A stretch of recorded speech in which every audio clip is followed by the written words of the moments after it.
Hey everybody, this is Tracy Arnold with Appalachian Garden and Homesteading. Today we've been working on a project a little bit, and I hope this thing is working right. It just don't seem like it. But I'm actually getting my greenhouse kind of laid out and ready to go. See, this here is for the greenhouse. It's for your plastic to tie your plastic down to the top of your greenhouse, keep it from flapping so much.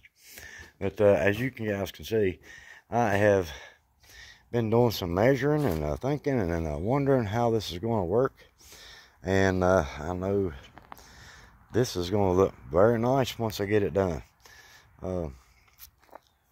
4x4s, this is where they're going to join up. I haven't really got them the correct way. I just laid them out here like this to get the measurement of my 2x4s from the top here to the bottom. This is sidewall. This is my sidewalls. And this 2x4 here won't go there. A different one will go there. But this is going to be 1/2 inch lower than the top of the greenhouse. This is where the cattle panels are going to be stapled to. And they're going to rest up against this part. So that way, so they won't budge, hopefully. They'll flimsy around a little bit in the on windy days. But as far as pushing walls out and stuff like that, I don't want the thing to move either. So I've got it going a foot in the ground from this line here to here is a foot. So each one of my 4x4s is going into a foot of concrete, and the 2x4s will be joining and the rest button up at the bottom of the cross member here, going on the sidewall to give it more support on the wall itself, and the weight of the cattle panels if there comes a snow or anything like that. So I think it's going to be plenty enough, and it's just one section. This is a 10-foot section from the bottom of the red here to the top is 4 foot.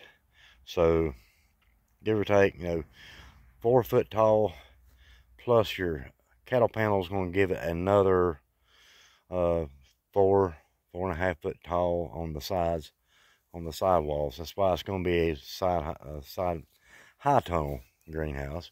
It's over 3 foot, so it's going to be a very nice greenhouse. Can't wait to get it going.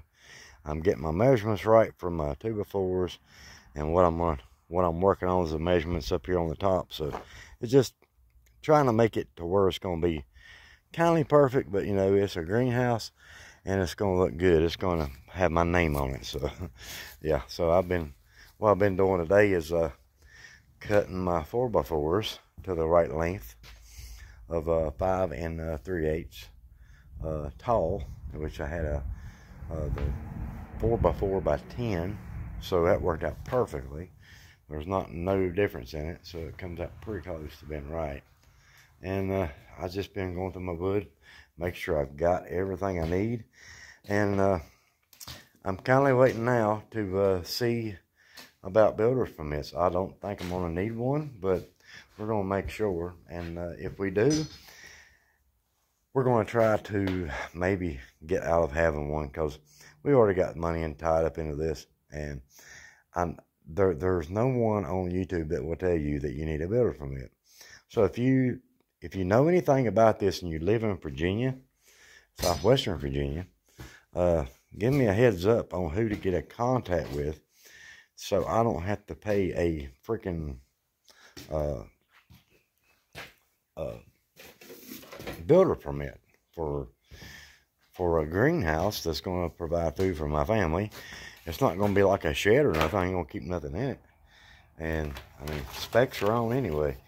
Oh, and I got another thing I want to share with you today too. It's pretty cool. Check out this seating square.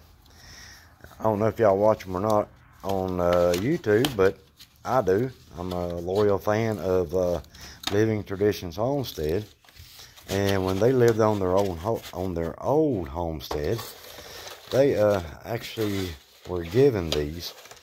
I wasn't given them, but they shared the link on where you can get them, and I got me one. And each one of these squares represents a plant. Each one of these circles. If you want to do a big plant, you take and poke your hole in the soil, move over to the next spot, square it, level it up, square it up with this other one, the other hole. And if you got a bunch of little things you're planting that don't get very big, you can use the different holes and seed all of them. Ain't that cool? You know, like 6 seeds in that one, 9 seeds in that one.